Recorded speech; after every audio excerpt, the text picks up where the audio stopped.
What's on, ladies and gentlemen? My name's Ross, I like games, and today, we need to talk about Premium Booster 02, and I love this. It feels like every couple of days I'm coming back being like, yo dudes, I've got a big update about Premium Booster 02.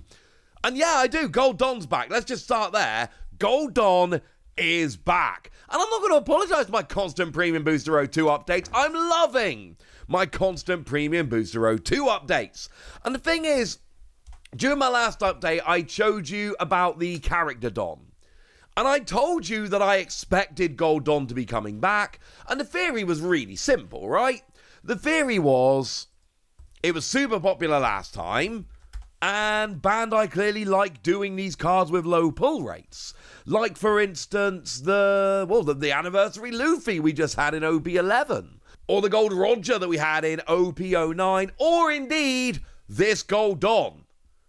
But I also told you that they clearly had a reveal cycle planned out, and they were revealing stuff as they went. They had a certain time, and essentially, when we talked last time, they were ready to reveal the character Dawn. They were not ready to reveal the Gold Dawn. Well, they had a big stream this weekend, I believe it was in Tokyo, and they were ready to reveal the Gold Dawn. Not just the Gold Dawn, there's a bunch of stuff they've gone to reveal. We're going to talk about all of that as we go through this video. Don't worry, I will catch up on everything like I always do. But we might as well start off with the Gold Dawn, because that was the big question we had coming in. I expected it to be back, but that doesn't mean I'm not delighted that we've now got confirmation. And I'm going to start off with the Carrot Dawn. I really like the Carrot Dawn. My daughter loves Carrot because she's a big fan of bunnies. But there's something going on in this Dawn, which is even a step above what we had last time. They're kind of putting these little faint pictures in the background. They've stepped it up from last time. Like, look at you've got, obviously, Carrot, the silhouette in front of the moon. And it's not there on the regular Dawn that I can see. But on the Gold Dawn, we've got that silhouette of kind of, well, the Carrot you wouldn't want to fight. I assume it's Carrot. Just there in front of the moon. And it's just phenomenal. And I think there's a real, proper, pronounced difference here between the two of them in a way that I just don't think there was last time when we looked at the Gold Dawn. And once again, what Bandai have done, and I don't know how they keep doing it, they've stepped it up again. Like, Premium Booster 01 was amazing. At the time, I told you Premium Booster 01 may have been the best set we ever had. And I meant it sincerely, incidentally. Well, now Bandai are coming back with Premium Booster 02, and they're like, oh no, mate, we can do better than that.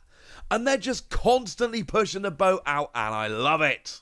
I mean, let's have a quick example. Let's look at the Vivi Dawn from Premium Booster 01. Here's an image I nicked off of eBay of the foil Dawn, not the regular, the foil version. Because maybe we've got regular, foil, and then gold.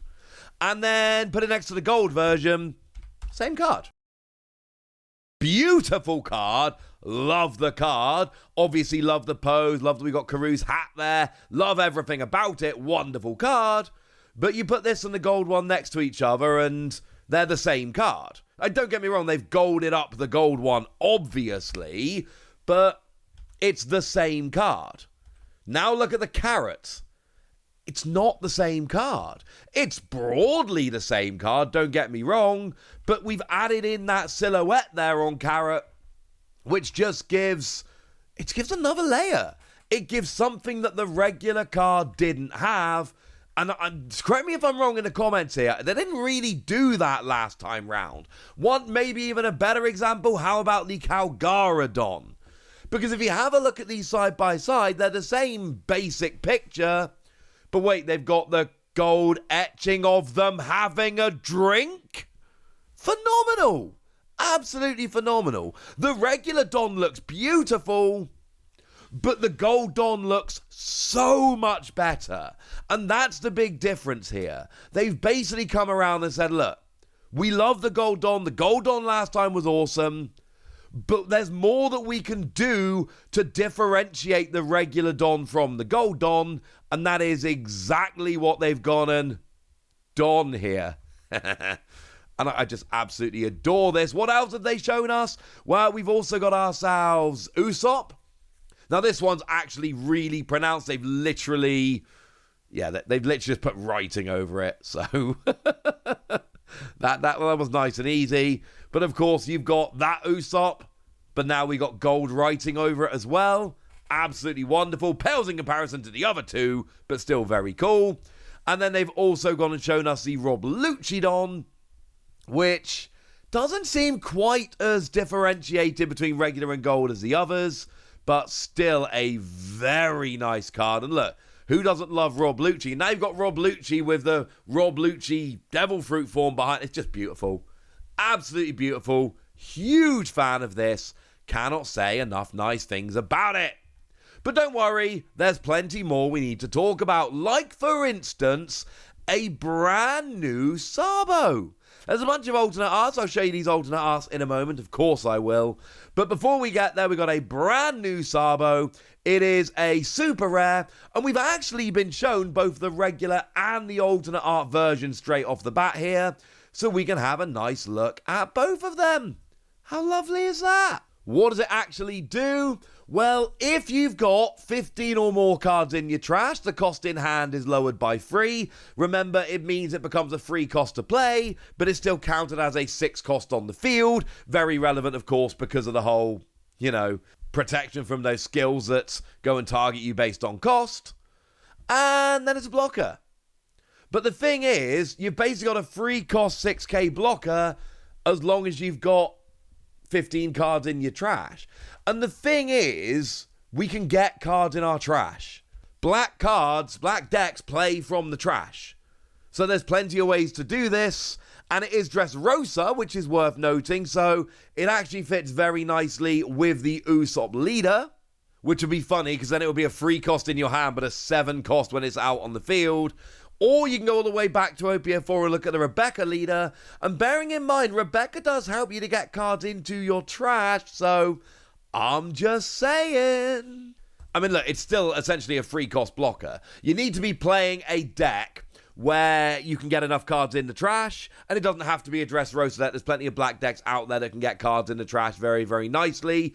It doesn't fit thematically, but it's still a decent low-cost blocker, so go whack it in a Rob Lucci deck. And now Rob Lucci's got a nice free-cost blocker, and, you are trashing 2 cards on the top of your deck every turn, or every attack at least. So, yeah, that seems to combo rather nicely. It's a cool card. I like it very much. And, hey, we needed some new cards here. We know we're getting 1 super rare and 2 rares from every color, coming as new mechanically unique cards in the set. So that's kind of cool. It's the only new card I've got to show you here, mechanically speaking, but oh my word, some of the alternate arts we've been shown, like Cross Guild. Absolutely adore this card. Obviously, in a buggy deck, hey, this is a Cross Guild Searcher, that's lovely. But, I mean, look, I'm a sucker for these manga events because I adore the One Piece manga. I've told you all, I'm rereading it. I'm going through Marineford at the moment. Last night, the Ace thing happened. I knew it was coming. I've read the manga before, and yet it's still upsetting. Man, a couple of issues are very well done. Point is, love the manga, love the art, and this is, maybe with the exception of Gear 2, this might be the best manga event we've had so far. These new style of cards we're having, where they are events, but they're done very much like the manga rares we've seen. I adore this. Like I say, Gear 2 might still be the best one, but I don't think we've seen any others that are as good as this one. I think it's fantastic. I think it's phenomenal. I absolutely love it. And it kind of makes me want to play Buggy. Cool. This is a good one. How about a couple of secret rares? How about we bring in a couple of those? How about this Luffy? And look, we've got a nice clear scan here, but I've got to show you a screenshot from the stream we had this weekend, because it's still not shown off well enough on the stream, I strongly suspect. But look at the foiling and the detail on this card. I really don't think the scan does this one justice. It is absolutely redonkulous. Also worth noting, it is a secret rare Luffy from PRB-02, which is a phenomenal card. Because if your leader is multicolor and your opponent's got 5 or more Don in play, you get Rush. And then we've got when attacking once per turn, you can return 2 active Don to your Don deck, but then you activate this character. And then afterwards, you have to put the top card of your life into your hand. That's not the end of the world, because you're getting a card advantage. But also, Rush Luffy attacks twice. It's purple. Come on. We all know this card's awesome. Big fan of this Luffy. And I know we had an alternate art last time. This is better than that alternate art. Is it better than the manga? Because this is the manga Luffy from the set. I'm going to let you guys be the decider of that. But that's not all we've got. We've also got a secret rare Trafalgar Law. This is the Trafalgar Law from OP10. And it's a really nice one whereby when you play it, you can add a supernova from your hand to the top of your life. Yay, recovering life. While also potentially setting up a fun little trigger. And then you also get to give a rested Don to your leader. Now, funnily enough, this also had an alternate art. This is, well, probably better. And was also a manga rare. Cool. Yes, by the way, I do think we're getting reprints of the mangas, like we did in Premium Booster 01, but we're also not there yet. Like I say, Bandai clearly have a schedule set up for the Premium Booster 02 reveals. It's why they revealed the character Dom without revealing the gold Dom. So no, they're not showing us the reprinted manga cards yet, but I refuse to believe they're not actually coming. Of course they're coming. We've got a reprint of On a Rouge, specifically the one from OP07. It's a blocker and it activates a Don at the end of your turn. This bit less impactful than the 2 secret rares I just showed you, I'll be honest with you.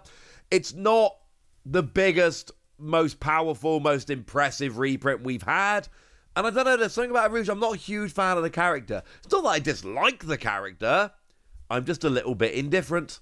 But it's worth noting this one didn't have an alternate art in OP07, so yay! Now we have this one. Also, we're getting a reprint of Gum Gum Rain from OP02. Yeah, that's right. We're getting a card from way back in OP02. Now, this is actually kind of interesting because it means they're not just going, well, Premium Booster 02 is going to have cards from the previous year. Premium Booster 03 is going to have cards from the previous year. Basically ending the year and going, we're only having cards from the year that's just happened. That's kind of interesting. They're mostly newer cards, but not all of them. And here we got a 0-cost counter. Trash a card from your hand to give a 3k bump. And as a trigger, return a character of a cost of 2 or less to the owner's hand. But now we got a really nice little alternate art of it. And I, for one, think this one's rather lovely. Now, they also showed off a bunch of reverse holos that we don't need to spend a huge amount of time on. But I think it's relevant that the promo Shanks, the magazine promo Shanks, is getting a reprint. Always nice to see magazine promos that are a bit of a pain to get hold of, getting a bit of a reprint. We've also got the Starter Deck 12 Perona. It's a vanilla, but I love Perona. I had to point it out there. And if we have a look at this Marshall D. Teach, you'll notice we got another very new reverse holo pattern, very different to what we've seen from other cards, and I think that's very, very interesting indeed. So there we go. That's what you need to know. That's the stuff from Premium Booster 02 we hadn't talked about before, but we've talked about it now. So now it's over to you guys. Tell me what you think about this. Tell me how hyped you are for Premium Booster 02. Tell me anything you want to tell me in the comment section. Get us! Be nice.